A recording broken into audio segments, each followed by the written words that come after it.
Hello, friends. Hope you all are fine. Today's topic is about the appropriate foundation of a child's behavior. आज हम बात करेंगे उन parents के बारे में जो पेरेंट्स ये कहते हैं कि उनके बच्चे जिद्दी बहुत हैं। बच्चा जिद क्यों करता है? बच्चा जिद्दी कैसे होता है? बच्चा जिद्दी होता है जब उनकी हर ख्वाहिश हम पूरी कर देते हैं, बिना ये जाने कि उसकी ज़रूरत कितनी है। हम उसकी वो हर चीज़ बिना उसके मुंह से निकलते ही उसकी ख्वाहिश पूरी कर देते हैं, जो हम सबसे बड़ी गलती करते हैं। हम ये नहीं कहते कि अपने बच्चों को उनकी ज़रूरत की चीज़ें मत दीजिए। इसमें जो आप करते हैं ना, हमारा एक मॉडल है जिसमें हम कहते हैं fastest demand to delivery model. उसमें हम कुछ पेरेंट्स क्या गलती करते हैं कि जैसे ही बच्चे ने डिमांड की, इमीडिएटली उसकी डिमांड को फुलफिल कर देते हैं। ऐसा करने से बच्चे को ये मैसेज जाता है कि मैं जो बोलूँगा, जैसा बोलूँगा, मेरे पेरेंट्स तो मेरे लिए सब कुछ कर देंगे। गलत है। बच्चे को ये चीज़ पता होनी चाहिए कि कौन सी चीज़ उसकी ज़रूरत की है, कौन सी उसकी चीज़ ज़रूरत की नहीं है। ये बच्चे को नहीं पता, तो ये बच्चे को हम बताएंगे। हम कैसे बताएंगे? 2 बातें ध्यान में रखिए। Delivery shall be appropriate. आप उसकी जो भी वो चीज़ आपसे मांगता है, तो उसको पहले चेक कर लीजिए कि क्या वो उसके लिए अप्रोप्रिएट है, क्या वो उसके लिए ज़रूरी है।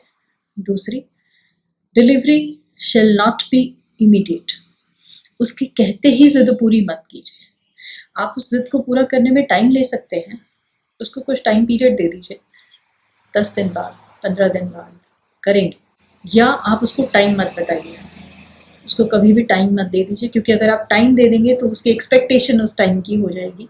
तो आप यहाँ पे उसे टाइम मत दीजिए, आप उसको सिर्फ इतना कह दीजिए कि ठीक है, ला देंगे।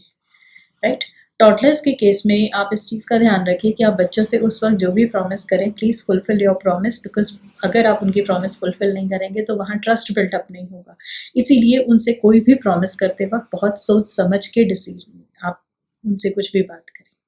दूसरी चीज़ कि बच्चा जो है वो टैंट्रम्स बहुत करता है अगर आप उनकी डिमांड पूरी नहीं करेंगे। तो उस केस पे हम कहते हैं कि कुछ पेरेंट्स, बच्चा ज़िद्दी इसलिए हुआ क्योंकि उसकी रॉन्ग कंडीशनिंग हो गई। रॉन्ग कंडीशनिंग मीन्स कि उसने जब जो मांगा आपने इमीडिएटली दे दिया। अब वो रॉन्ग कंडीशनिंग तो हो गई, बच्चा तो ज़िद्दी हो गया। अब उसे ठीक कैसे करेंगे? उसको ठीक करने के लिए आप कर सकते हैं उसकी रिकंडीशनिंग।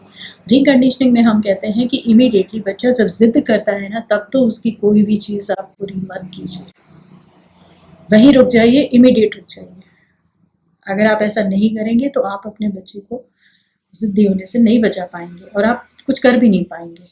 सबसे पहली बात, आप इमीडिएट वहीं रुक जाइए और अपने बिहेवियर में ये नहीं कि आज वो रो रहा है तो आपने वो चीज़ दिला दी, या आप 2 दिन बाद आपका मन पिघल गया तो आप ले आए। अगर आप ऐसा करेंगे तो बच्चे को गलत मैसेज चला जाएगा। दूसरी चीज़, उसी वक्त रिएक्ट मत कीजिए। वो जो भी कुछ कर रहा है ना, वो जो कुछ है उसने जो रिएक्शन दिया, आपके नो बोलते ही उसने जो भी रिएक्शन दिया, उस पर एक्ट मत कीजिए। वेट, उसको देखिए, शांत होकर देखिए। बस इतना ध्यान रखिए कि वो उस टैंट्रम में अपने आप को कोई नुकसान ना पहुंचाए। उस केस में अगर बच्चा रोता है, बिलखता है, चीखता है, चिल्लाता है, तो आप उसको प्यार से गोदी में उठा लीजिए, उसको किस कर दीजिए, लेकिन डिमांड आप पूरी मत कीजिए। पेरेंट्स यही करते हैं, गलती करते हैं। उसको या तो 2 थप्पड़ मार के उसकी ख्वाहिश पूरी कर देंगे, या फिर उसको लाड प्यार में करके उसकी ख्वाहिश पूरी कर देंगे। गलत है। उसको प्यार दीजिए, उसको अपने से जोड़ के रखिए, अपना बॉन्ड स्ट्रॉन्ग रखिए, उसे अपने से दूर नहीं होने देना है। ये नहीं कि उसने कुछ टैंट्रम किया और आपने उसको थप्पड़ मार के और आपको लगा आप जीत गए।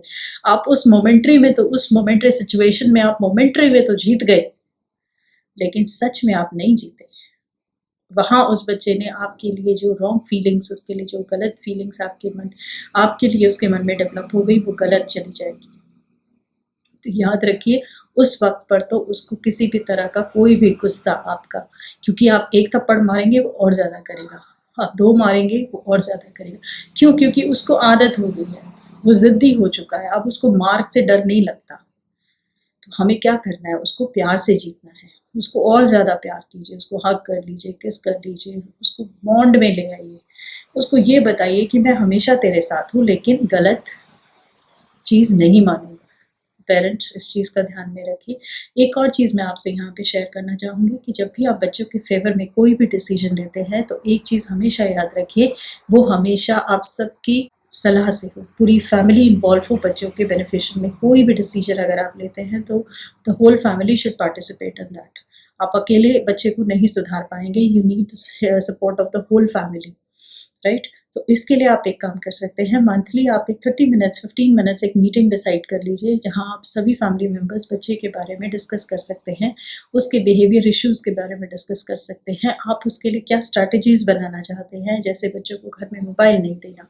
तो याद रखिए कि अकेले आपका डिसीजन कामयाब नहीं होगा, उसके लिए आपके स्पाउस को, आपके घर में पेरेंट्स को, सबको सपोर्ट करना पड़ेगा, तभी आप बच्चे के फेवर में कोई डिसीजन ले पाएंगे। इस मीटिंग में एक और चीज़ ध्यान में रखिएगा कि इस मीटिंग के टाइम पे बच्चा आपके आसपास नहीं होना चाहिए, बिकॉज आप उसके लिए क्या स्ट्रैटेजीज प्लान कर रहे हैं, क्या आप उसके लिए क्या आप उसके फेवर में डिसीजंस लेने वाले हैं, बच्चे को नहीं पता होना चाहिए। तो आप इस मीटिंग से बच्चे को एक्सक्लूड करेंगे। That's all for today. If you like this video, please like, share and comment and give your valuable comments to it. And please subscribe our channel New Directions Counseling Services. और अगर आप चाहते हैं कि आप मुझे कोई टॉपिक देना चाहते हैं जिस पे मैं आपसे बात करूं, आपसे चीज़ें, अपने आइडिया शेयर करूं, अपने व्यू शेयर करूं, तो please you can write in the comment box. Thank you. Have a nice day.